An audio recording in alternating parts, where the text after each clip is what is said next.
Hello and welcome to the meditation conversation. I'm your host, Kara Goodwin, and today I'm joined by Michael Massey. Hi, Kara. Hello, welcome. Hi, everyone. So, we have a special Lionsgate episode for you today because Lionsgate is quickly approaching. We are less than 1 week out. So we just wanted to, I think we've done this. This is probably the third year we've had a Lionsgate episode, I would think. I know we did one last year, and I think we probably did one in 2020. Yeah, probably. So, yep. But in case there is somebody listening who doesn't know what we're talking about with Lionsgate, let's start with that. Okay.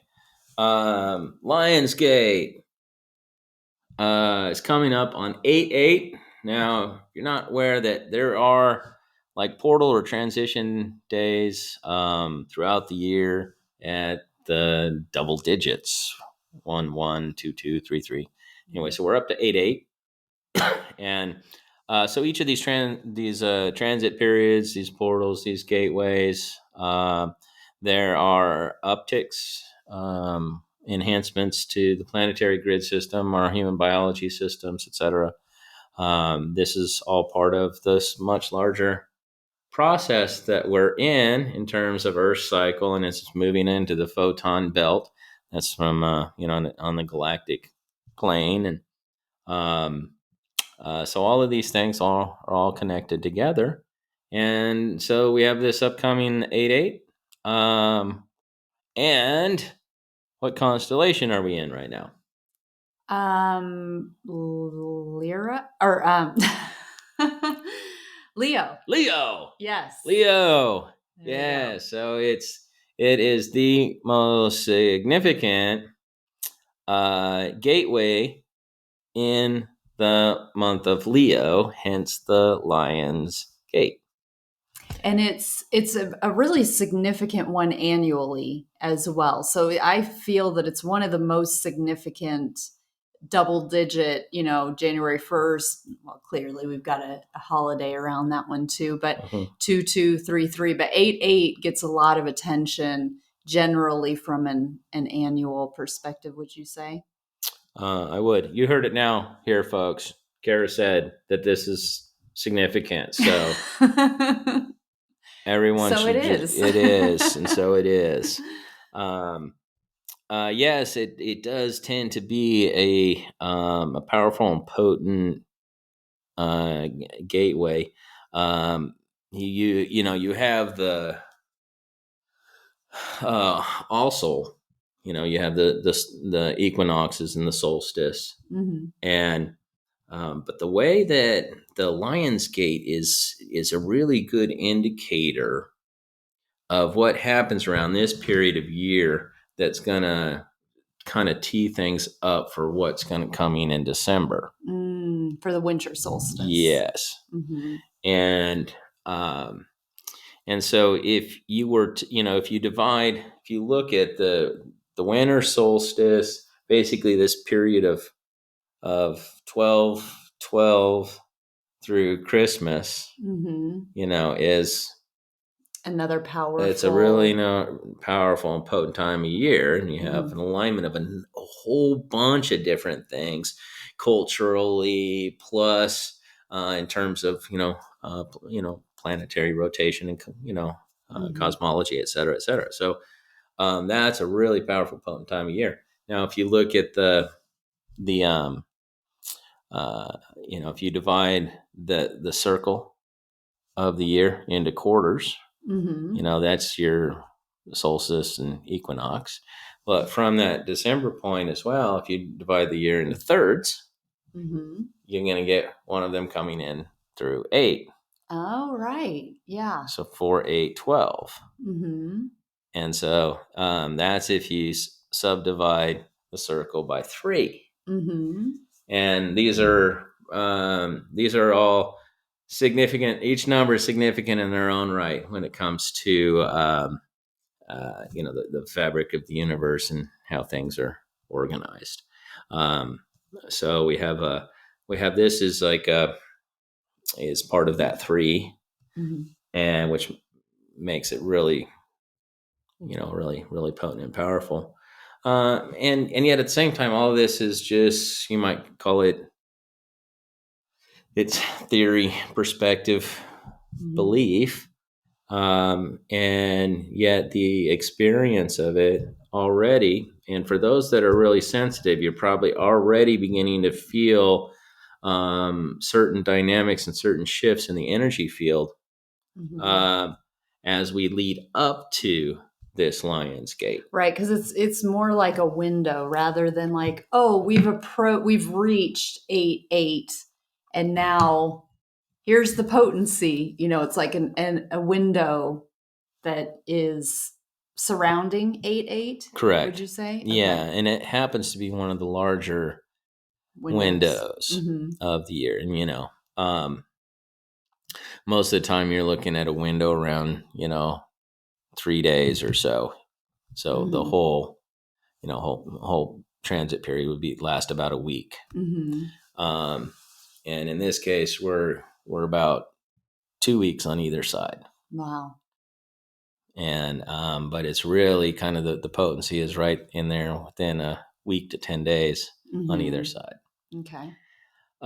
So some people may be already experiencing and feeling certain shifts in this. Well, are you feeling any shifts, Oh, Kara? for sure. Yeah. For sure. Yeah. All right. Well, me too. Mm-hmm. And now, historically, the Lion's Gate has been, as you said, potent. Mm-hmm. Okay. And now, when I look at this run up of what's coming in right now, it almost makes every other prior Lion's Gate like a was a practice run. Mm. Not literally, but there's I can tell there's a huge there a huge jump up Mm. from where this has been in prior years. Mm-hmm. That's my read on what's going on. So, can you share a little bit about what makes you say that? What has been a little bit about your experience? Yes, well, um, it's not uncommon to open up to get a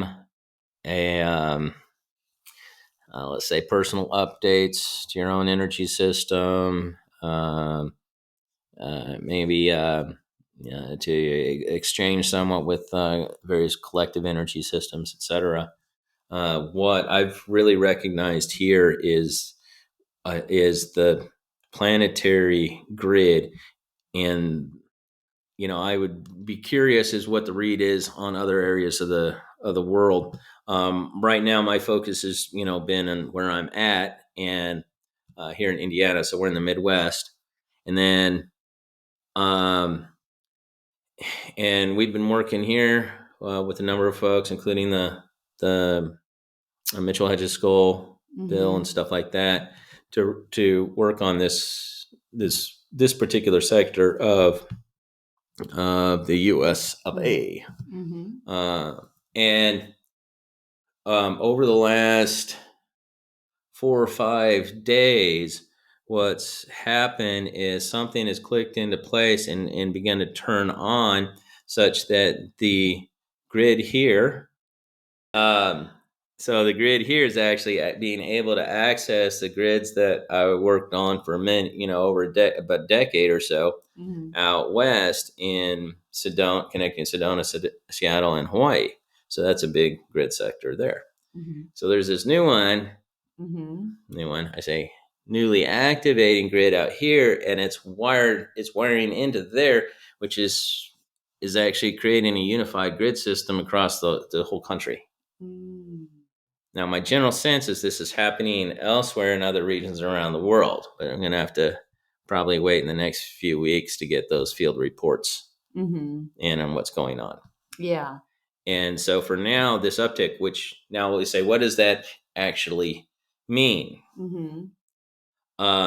And um, I think um,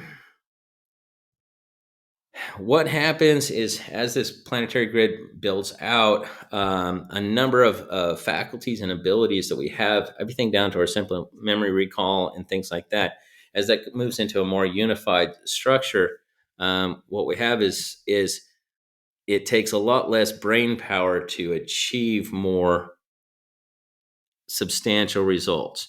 And one way that you're going to experience this is more synchronicities and like more telepathic type moments.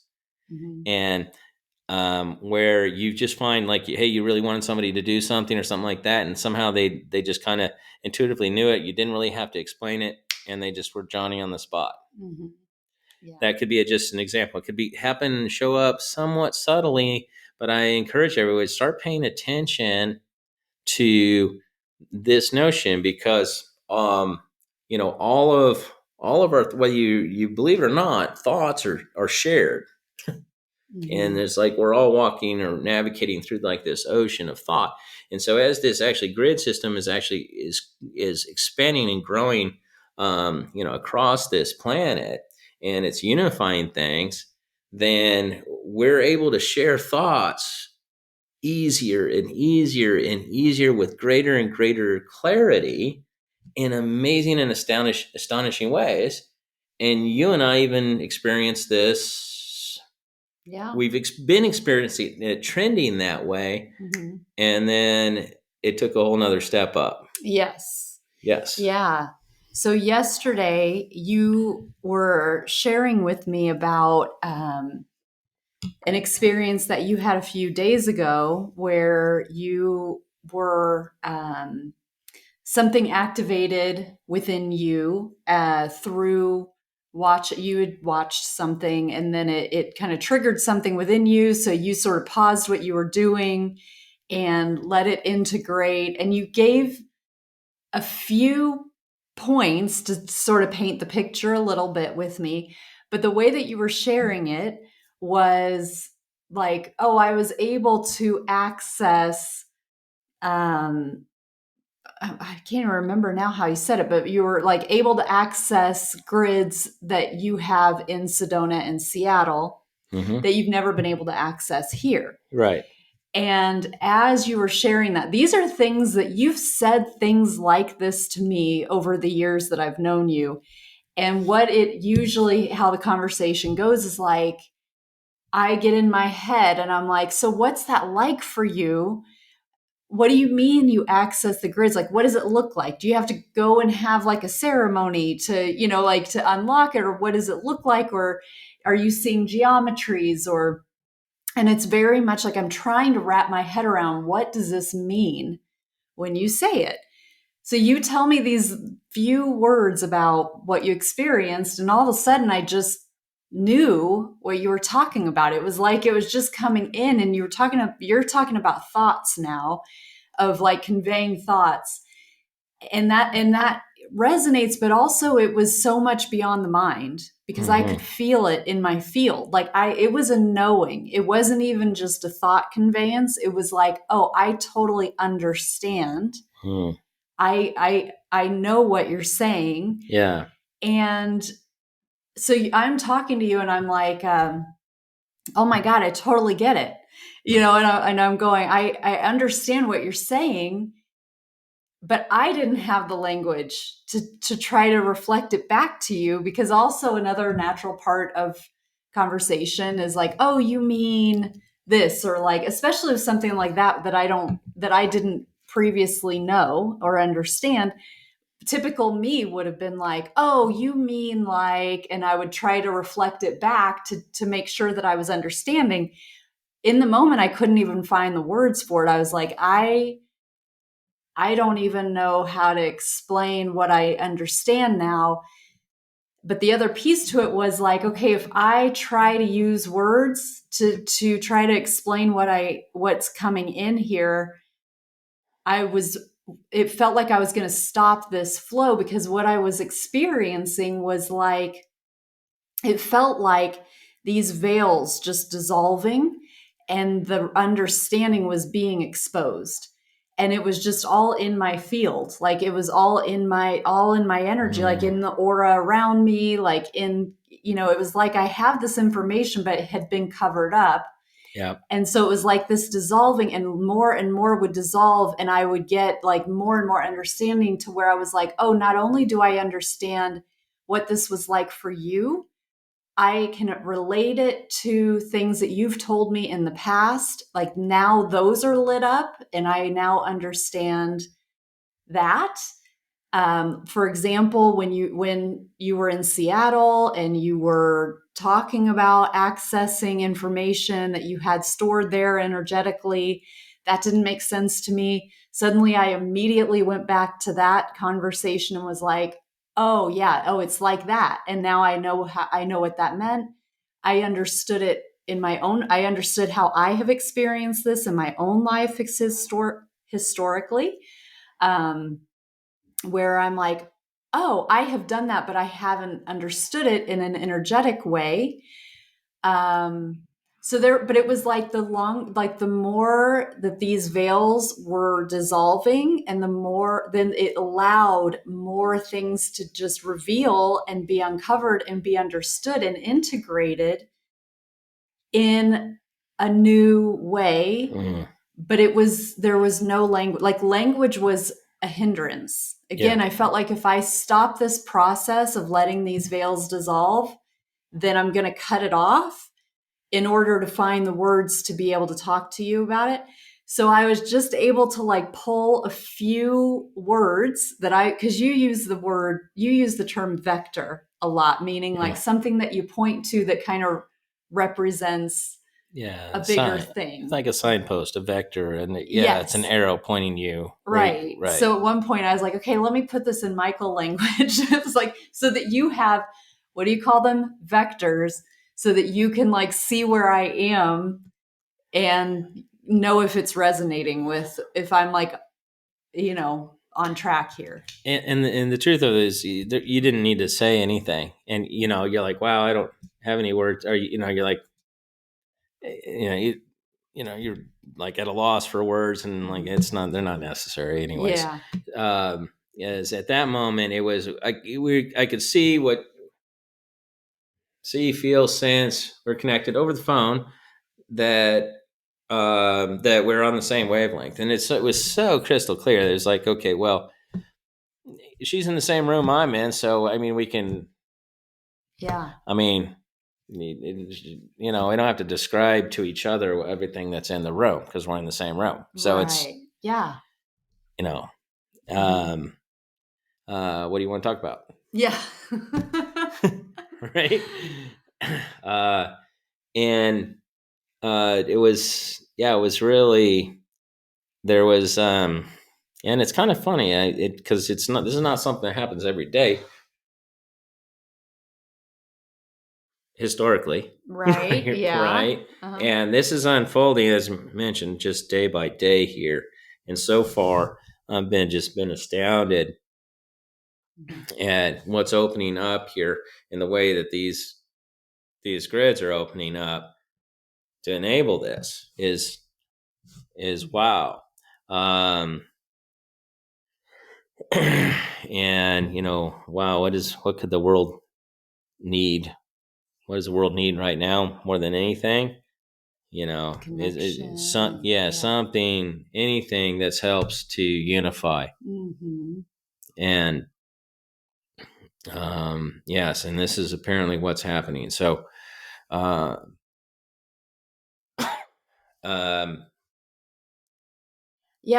and you brought up the Mitchell Hedges crystal skull, which has been another really interesting thing, and I hadn't even really considered that in terms of what we experienced yesterday until now, actually. But because we've talked to Bill Holman on the podcast. I don't remember which episode that was, but I can put a link in the show notes. But I had an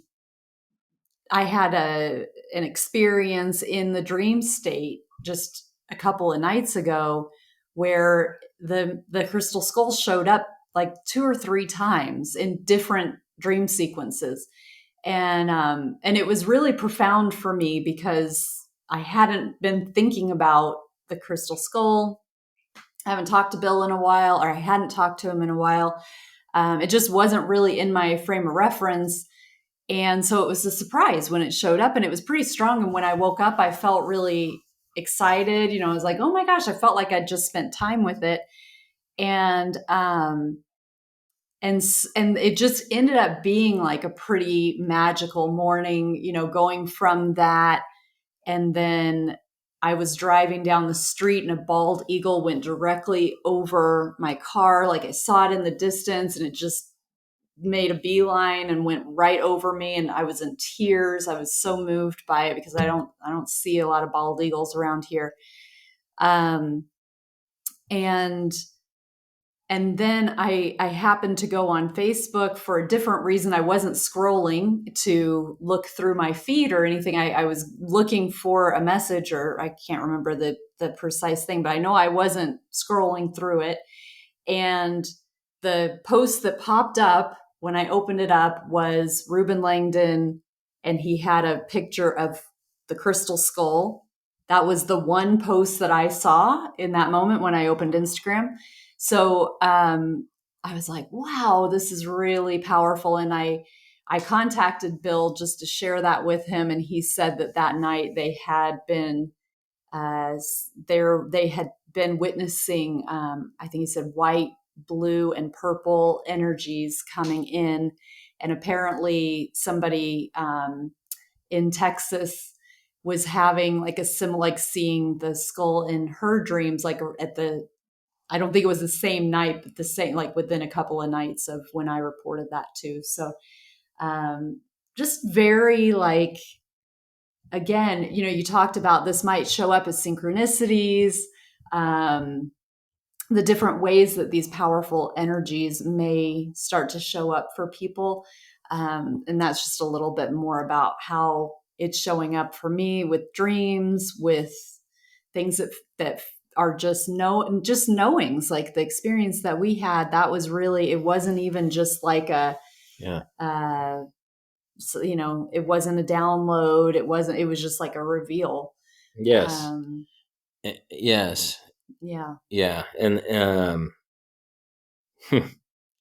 yeah, perfect term. It's a reveal. It's there's no like, oh, incoming, download, process, unpack, nothing like that. It's all of a sudden just whoop, yeah, and there it is. Yeah. And gives me shivers and tingles. And so this is happening, like or not, and we will know more, like how the degree of of this particular portal. Now, we will know that in the days and weeks to come. It feels incredibly significant. And then for everyone out there, I think the general rule of thumb is to experience this transit in a more spectacular way is really a function of how much you can open up. Yeah. So open your mind, open your heart, open up. And those who stay closed off tend to, what they do is they carry secrets, you see, because when you're closed off, you're sheltered, you're blocked, you're hidden, you got lots of stuff that's hidden. That's that's an antithesis type of energy of what this is happening. So that what's happening right now is going to, it's going to unlock doors, expose secrets. It's seeking to bring light into and reconnect everything the way it's meant to be connected, which, big secret, actually everything's connected. Okay. And we're just progressing towards that in a revelation. Okay. So nothing ever really got disconnected, but the illusion of it did.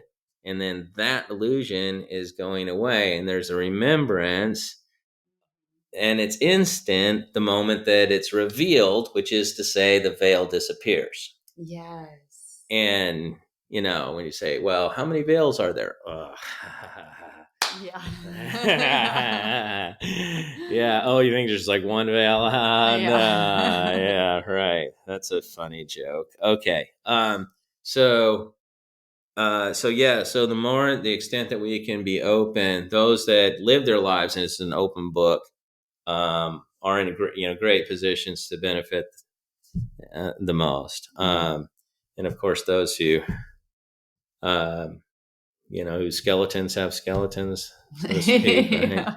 And there's nothing wrong with having skeletons, and making your peace and coming up, being open about that. Like everybody's, got that. But trying to hold everything in and keep it secret right now, Not gonna work. it's not going to work. And there's a high likelihood there's going to be some kind of oopsie slip out, and all of a sudden that which is hidden is going to come to light. And if your sense of well-being is predicated on keeping things secret, I would encourage you to rethink your life strategy. Yeah. And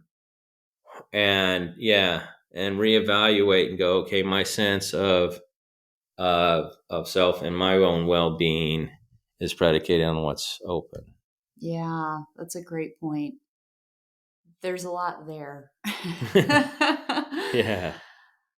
I mean, it's alignment with truth at the end of the day. That's all it and it's is. making peace with truth. Yes. And we can keep making that decision, even if we feel that we have to be ashamed of something.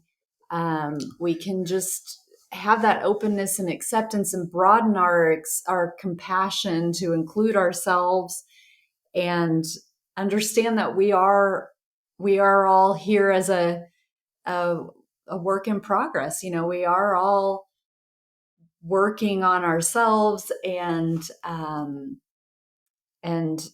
hopefully we can gain more and more acceptance of the totality of who we are, and make peace with that. But that will make this transition a lot easier.